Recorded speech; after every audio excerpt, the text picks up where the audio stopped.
Page 272 of The Unfolding is the story of Dennis and Dawn Ritter. He had some type of experience when his heart stopped where he felt such an incredible love. I think when I woke up and I said, there's a part of me that wishes I hadn't come back. So God used all that to give me the strength and the hope for the future.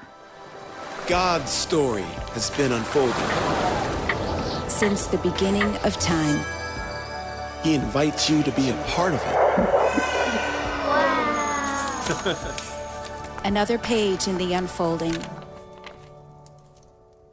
Have you ever looked back and realized God was preparing you for something you didn't even know was coming? Hey, this is Meredith Foster. Dennis Ritter was having a completely normal day. A little discomfort in his chest, nothing alarming, until 45 seconds after he walked into the emergency room, his heart stopped. Not once, 3 times. And during those moments when his heart wasn't beating, Dennis experienced something that was hard to describe. He experienced an overwhelming love, a peace so deep that when he came back, part of him wished he hadn't. But this isn't just a story about a near-death experience or surviving a heart attack. It's a story about a lifetime of preparation that Dennis and his wife Dawn didn't even know was happening, about prayers prayed in hospital hallways, about what it feels like when the fear of death loses its grip, and about discovering that when God says, I love you, it's not theoretical, it's personal. Yeah, I think it was like a March 30th, 2007. And I went into work and it was just a regular day when I started, but I was having a little pain in the middle of my chest. And it felt like if you ever swallowed a lifesaver whole and it goes down and gets stuck, that's what it felt like right in the middle of my chest. And it would happen, it lasts about 30 seconds to a minute, and then it'd go away. But it kept happening all morning long. And so at lunchtime, I went out to my truck and I laid the seat back and probably fell asleep, I think. And then after I got up, after 20, 30 minutes, it all went away. I thought, yeah, everything must be okay.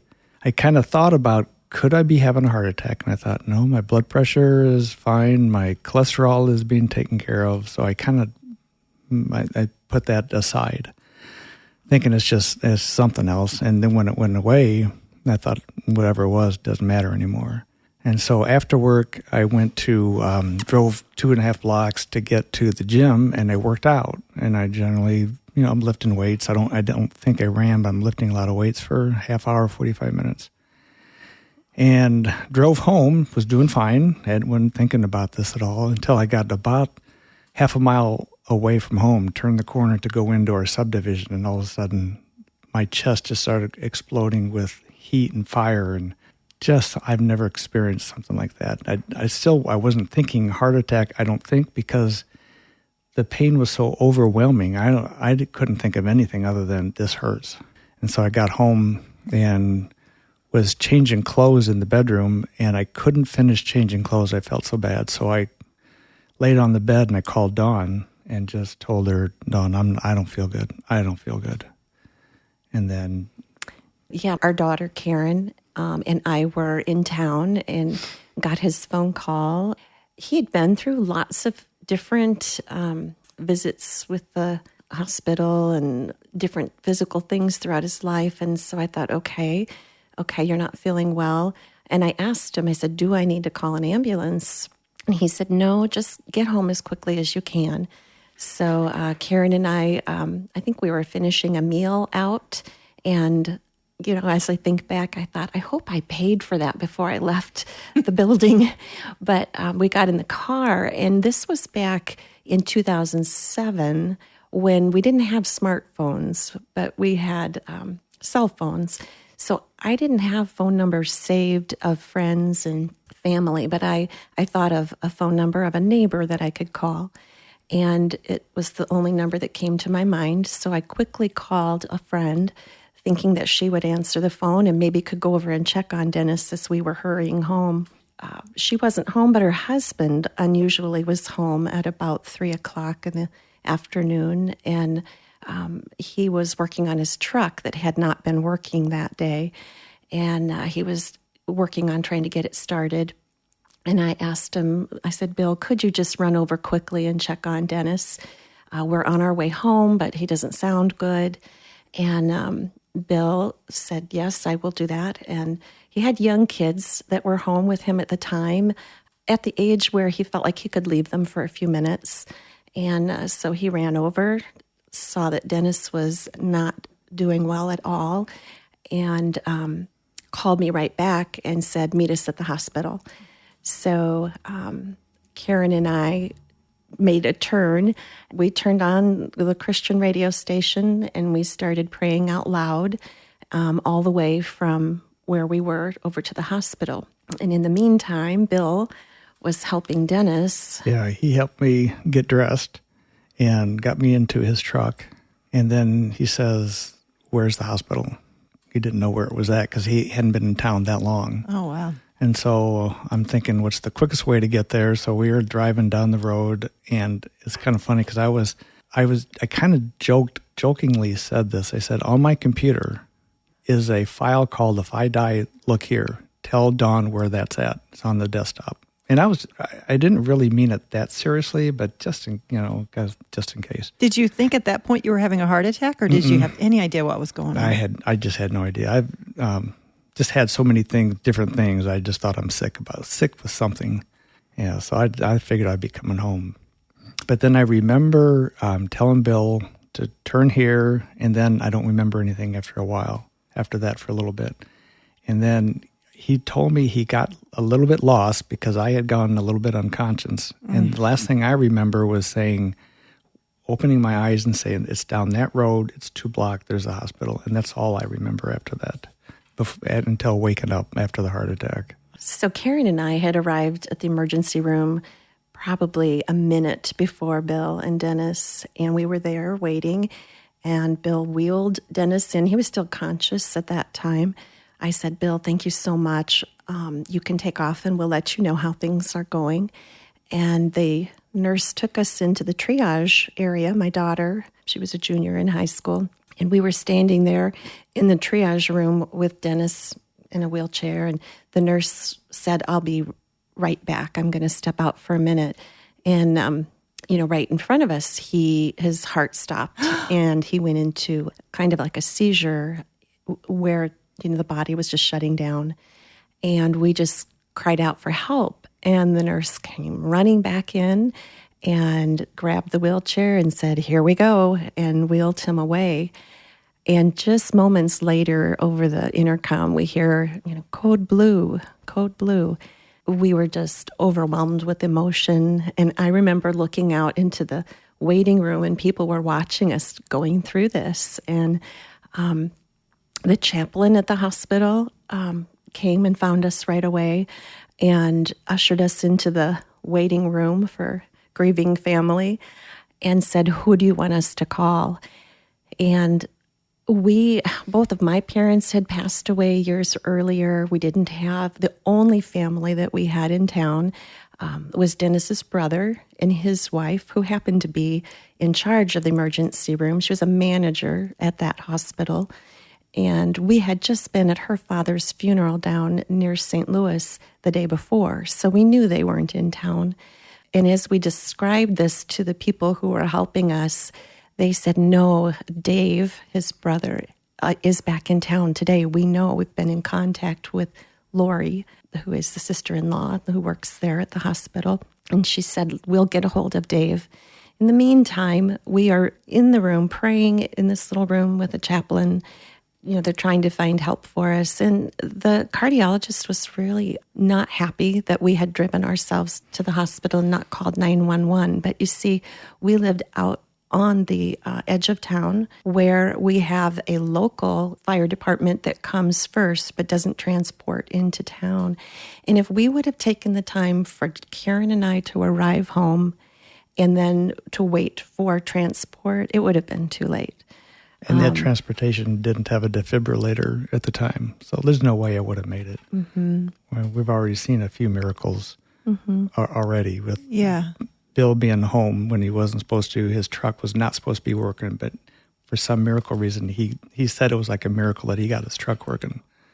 just in time for us to come pick us up and get us to the hospital. So the truck that was broken down is what he drove you to the hospital in? Yes. Yeah, he had just gotten it fixed, and he was surprised that he had gotten it, I guess. So Dennis's heart stopped 3 times on his way into the catheterization lab. As they were ushering us to the heart cath waiting room, walking down the hall towards me was a parent of a previous student that I had worked with. And she looked right at me and she said, "We are going to take care of Dennis." I didn't even know this woman would remember who I was. But because of the name, of course, and making the connections, I felt like the Lord was planting her there in such a personal and specific way to just speak some encouragement into us. And so they ushered us to the waiting room for the cath lab, and Karen and I were there. Soon Dennis's brother came. Bill, our friend who really saved his life, came. His wife came, and we were just really on the floor. We melted into a puddle of prayer, just asking God to preserve his life and to just guide the doctors who were working with him. Just time after time, we felt like the Lord was making himself so present in a personal way. Just the doctor came in and told us that we were very lucky and very fortunate that they were able to put some stents in and to open the blockage that had caused the heart attack. People who would come and the words that they would speak to us were more than just words of encouragement. They became like pylons that were lifting us up. I think sometimes people don't know what to say or what to do when people are in crisis like that. And the presence, just having presence there, sitting around with us, some people who knew the Lord, some people who didn't, but just the presence of them being there and the words that they spoke to us, God uses that in such a tangible ways. So your heart stopped in the lobby of the emergency room. 45 seconds after he arrived.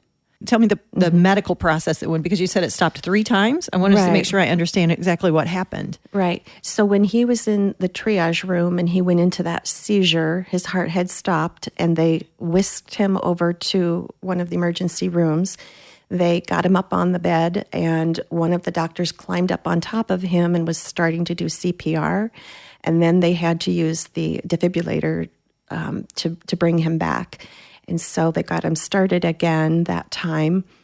They ushered Karen and I over to the side of his bed after they got him a little bit stabilized. And I remember looking at him and saying, "What's going on? How are you doing?" And as we were talking, his heart stopped again. And I heard the nurse say, "Cardiologist, get up here."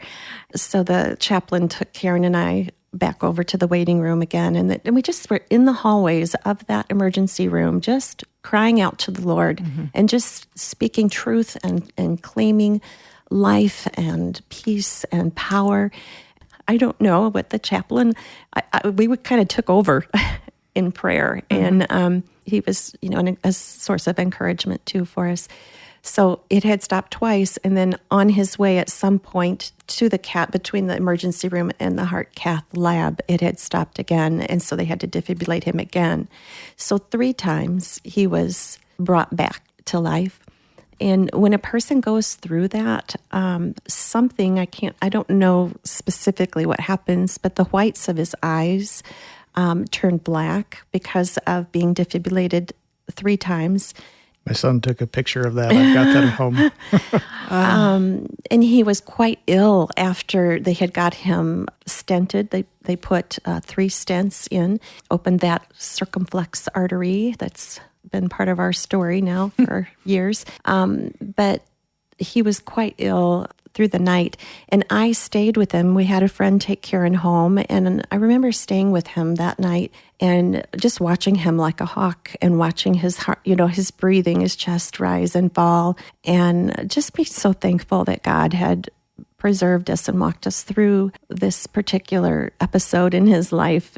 I remember Dennis telling me that he had some type of experience when he was, when his heart stopped, where he felt such an incredible love and almost a disappointment when he woke back up and found out, he was still here. And Did he share that with you that night? during that night, he had said, and he said it, of course, lovingly, not that, oh, I'm sorry I have to be here, but that he had experienced something real that has given him a sense of what's to come and a peace about it. And it was a drawing, I think, that you felt.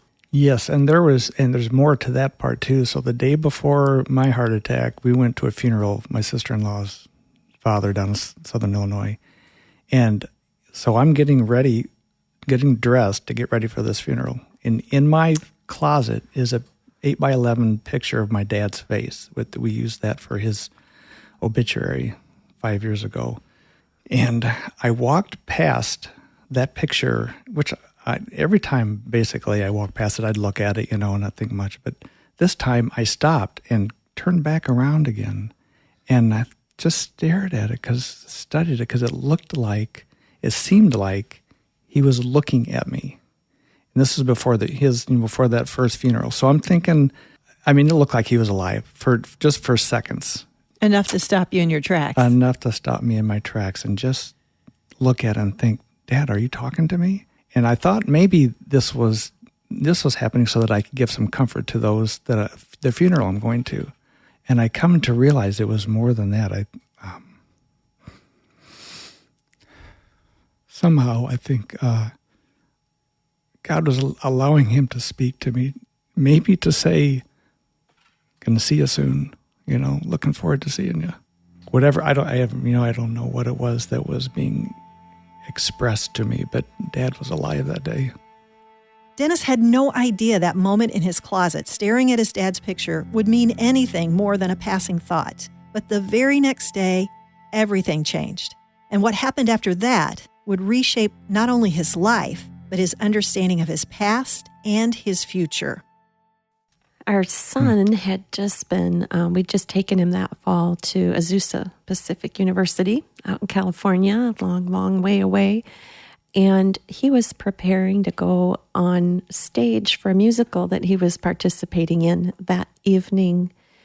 And when we called him, we just needed to let him know what was going on.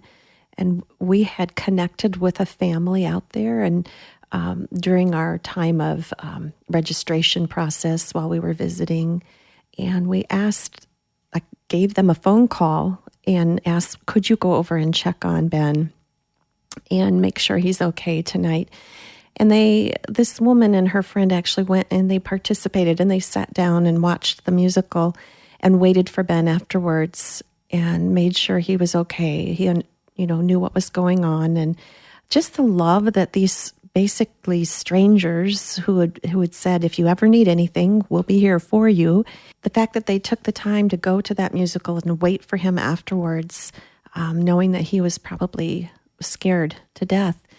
And then one of his professors gave him frequent flyer miles to get him home the following week so that he could be with us as we were kind of processing through and he was regaining some strength.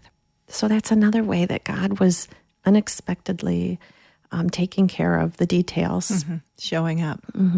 Now, this is, to me, is interesting too. Not too long before that, for the heart attack, I had read a book called 90 Days in Heaven, and it's about a pastor who was going home from a pastoral conference, and he was run over by some kind of big utility truck and smashed his little vehicle, and he was declared dead at the scene. And for 90 minutes after he woke up, he remembered arriving at the pearly gates, people coming to greet him, and he's shaking people's hands, and then they would all, they would walk off. He remembers seeing the light off in the distance, which he knew that's where God was at. He said he remembered hundreds of angels singing their own spiritual song, and he could understand every single one of them singing. If we hear 2 or 3 songs here, we wouldn't be able to catch any of them.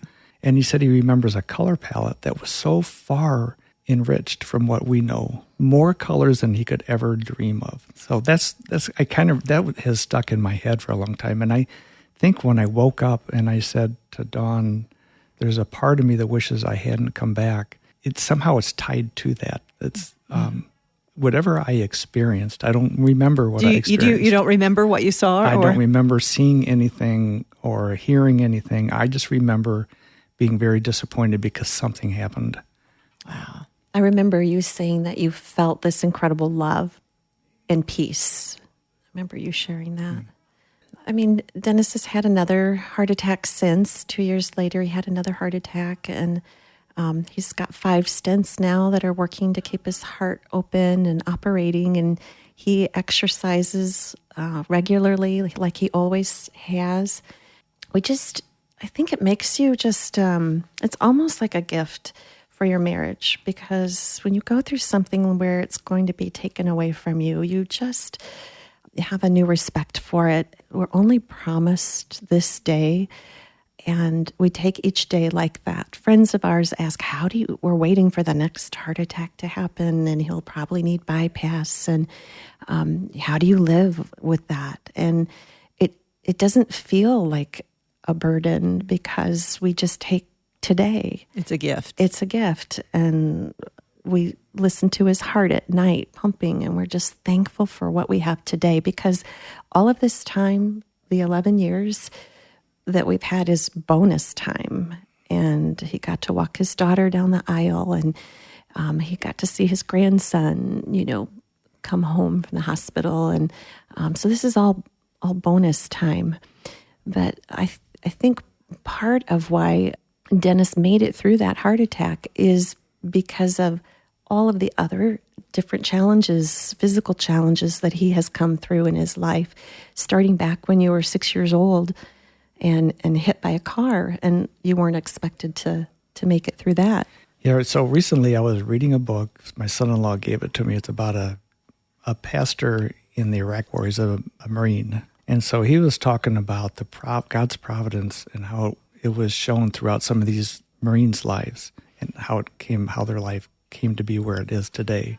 And I started thinking about my life. I was sitting out on the back of the deck, and I thought, so when I was 6, I was hit by a car. I wasn't supposed to live. And I remember my dad told me he was giving me sips of water every 15 minutes because I was crying for water. And the doctors say you don't give anybody with internal injuries all over the place any kind of water because it'll spread infection. But they told him later I wasn't going to live anyway, so it didn't matter. So I lived through that. When I was 12, I was standing in the family room one day, and my mom looks at me and says, "What is wrong with your hip?" It had just popped out of the socket. And it's because there was a fracture in it, I guess, that 1962 technology, they didn't catch it, And so it popped out. Nobody knew the reason. They thought there was some kind of tumor back there. They didn't really put this 2 and 2 together. So I was in a body cast for 3 months, and I had to learn to walk all over again. And so I couldn't play any sports throughout high school. My first 2 years, I couldn't, was having trouble walking even, much less trying to play sports. Well, another thing, so after the accident, they told my dad to make sure that I get to college, because by the time I'm 40, I'm going to be in a wheelchair. That's what I had, and that's what my dad told me, is to make sure. So I get the right kind of job, or I can have a sit-down job, because I'm probably going to have a lot of problems. Well, after high school, I'm thinking, I feel pretty good. I'm able to do things again. I think I'm going to go out to the high school, and I'm going to see, can I run 5 miles? And so I got my tennis shoes on, and I ran 5 miles without any problem at all.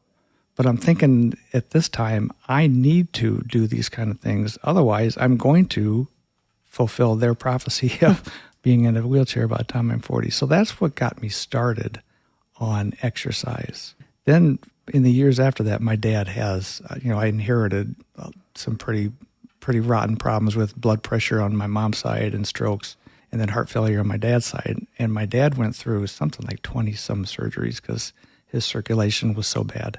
And he didn't exercise and, kind of let himself go. Back in those days, that's, people just didn't do that, those kind of things. So I'm thinking, I'm 29, 30 years old, thinking, I don't want to get like that either. So I started working out, lifting weights, running, biking, just to keep my physical self healthy. I would be, in the summertime, it'd be 103 degrees out and it's 97% humidity, and I'm running 7 miles if I can, 8 miles, 9 miles. And people are yelling out at the car, "Are you turkey? What are you doing out there? Crazy? You're crazy." But I did it because I wanted to be healthy. Yeah. And those are the two main things that I think God used. That was God's providence, using the car accident and not supposed to live through that. And then I'm not supposed to be healthy after that. And then what to expect with my dad's history, my mom's history, and my health. I'm thinking I need to do for myself what I can. And God used those things to strengthen my heart so that when I timed out for 3 times, it was strong enough to come back again. Amazing. And I look back on it and I know, this is all God's providence in my life, working through my life, telling me, helping me to enjoy the working out, the long runs, the long bike rides, which helps so much I used to have really, really low self-esteem. And, part of it is not being able to experience the things in high school that, people could. So you have things to look back on. And so God used all that to give me the strength and the hope for the future. He prepared you for that. He prepared, yes, right. He prepared me for all of that. And subsequently, I was able to live through it. It sounds like to me, in those moments when you were walking the halls and his heart was stopping and they were bringing him back to life, that there was a spiritual battle going on. When you talk about, we were saying scripture and we were, do you remember what you were praying or what what were the things that came to your mind in that moment because it sounds like battle? Yeah, I think we were telling God, we're not done with them yet. And we were just pleading, I think, with the Lord for just to allow him to make it through this. And I'm known to pray on my face. I'm known to pray out loud and move my arms. And I just feel that I was just drawn to be claiming truth and claiming God's word and just really, really asking for just to let him live. I feel like, there's different valleys, the valley of death. Like Psalm 23 says, "Yea, though I walk through the valley of death, I will fear no evil, for thou art with me." And I feel like that is the gift that the Lord has given us, even still, because there are lots of people and friends and family who maybe wouldn't have made it or didn't make it. And even still, through that God would be glorified and that God is good, because we learned more about who God was in that valley. And we felt his presence showing up every time we turned the corner. I feel like that's kind of one of the lessons that we've learned, is that there's valleys you go through in life and there's trenches that you go through. The trenches are the everyday frustrations of things that happen, and those trenches are kind of a training ground for the valleys that the Lord may bring you through. Even if it's a trench or if it's a valley, the Lord wants to be our all in all. He wants to be our peace, and he wants to be enough for us. And I feel like that has been the story. Like Job said, "I had heard of you, but now I have seen you." God uses those times, and it's really turns out to be a gift when you can look back and say, "You were there, Lord. You are here, Lord. You will be here when he has his next heart attack." It will probably be an emergent situation for him the next time, before they do anything else with his heart. And we know that God will be there. I say from my standpoint, I can look back on life, and I think other people too, that you can look back and see that you couldn't see at the time. God is working for you, for your good, and you have no idea it's happening. But he's always working for our good. So it's comforting for the future. He's going to be working for me still, for my good, for our good. When you look at yourself pre this experience and post in terms of your relationship with God? I think you've described it already, but how does your day-to-day interaction with God, how's it different? Whether that's your confidence level or, does that make sense? Yeah, because he is an intimate friend. He is an intimate friend. He, I don't know, I just feel like... Did you feel that before? Not to the same degree. When you can see how he has shown up in some of the times of your greatest fear, and he's made himself known, and he's provided in miraculous ways, it's here's what it is. People say, I love you. Dennis says, I love you. The kids say, I love you, Mom. And God, we know God is love, and we know that God loves us. But I feel like we've learned a little bit more. What does that mean when God says, I love you? It's personal. And I just feel like we have a stronger relationship between the two of us. We have peace for the future. We have thanksgiving for today and for yesterday. That's a pretty sweet place to be. It is. Yeah. What about you, Dennis? I've come to realize how thankful I am to God. He's gotten me through so much and given me time after time chances to live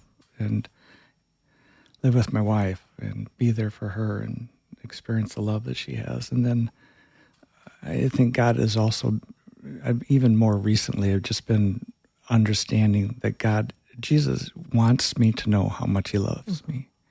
And it's so hard to comprehend perfect love, great, great, great love, but I'm learning more and more about that as time goes on. What I'm hearing from you is a confidence that takes the sting out of fear. Yeah. And that's what God calls us not to live with a spirit of fear, Right. but power and love and a sound mind. And you can repeat that all the time, but that doesn't mean you're not fearful. Right.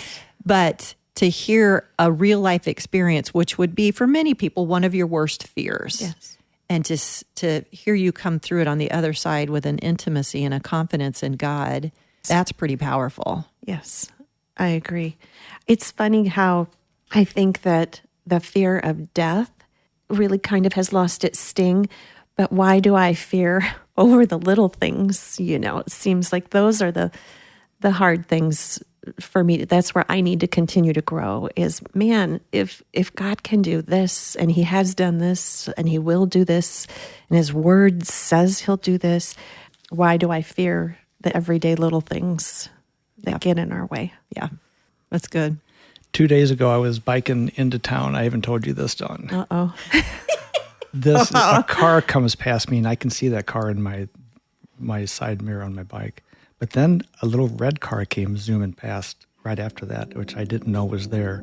And he couldn't have come 6 inches from me. I thought, what are you doing? And after about another 20, 30, 40 feet, he reared off into the gravel. Whoever that person was is texting. And I came that close to losing my life. And not once did I think fear of death. It's just another experience where God has let me live. Mm-hmm. There is so much about this conversation that I love. Dennis and Dawn's story makes you feel gratitude for what you have, for today, and peace for tomorrow. And that reminder that when God says, I love you, it's personal. Dennis's heart didn't just stop that day in 2007. The doctors were honest with him. There would be more heart issues ahead, more procedures, more reminders that his time here might not be as long as they once believed. But they didn't live waiting for the next emergency. They lived grateful for the day in front of them, for the bonus time, as Dawn said, and for learning to trust God in the trenches and the valleys. Dennis, Dawn, and I recorded this conversation back in 2018, and there's been a whole lot of health and faith journey since then. And so just a couple of months ago, we recorded part 2 of their story, and I'm going to share that conversation with you next week on The Unfolding. You will not want to miss it. Thanks so much to Dennis and Dawn for sharing their story with us.